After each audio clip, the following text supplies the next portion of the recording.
சென்னையில் திருமண மோசடி புகார் அளித்த பெண் மற்றும் அவரது சகோதரர் மீது கார் ஏற்றி கொள்ள முயன்ற வழக்கில் முன்னாள் காதலனை போலீசார் கைது செய்துள்ளனர். சென்னையை சேர்ந்த ஐடி பெண் ஊழியர் மற்றும் அவரது சகோதரர் இருவரும் கோயம்பேடு காவல் நிலையத்தில் புகார் அளித்தனர். அதில் கடந்த 2017ஆம் ஆண்டு முதல் அம்பத்தூரை சேர்ந்த பரத் என்பவரை காதலித்து வந்த நிலையில் பரத் தன்னை திருமணம் செய்வதாக கூறியதால் அவருக்கு சுமார் 25 லட்சம் ரூபாய் கடன் வாங்கி கொடுத்ததாக அந்த பெண் தெரிவித்துள்ளார்.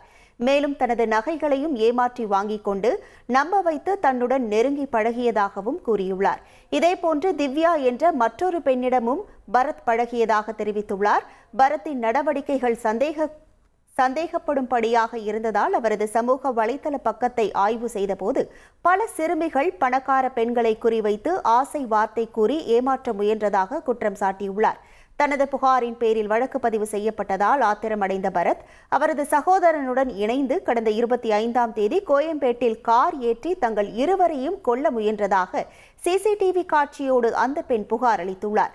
இதன் பேரில் பரத்தின் தம்பி கைதான நிலையில் முன்னாள் காதலன் பரத்தையும் கோயம்பேடு பேருந்து நிலைய போலீசார் கைது செய்தனர். செய்திகளை உடனுக்குடன் தெரிந்து கொள்ள உடனே சப்ஸ்கிரைப் பண்ணுங்க.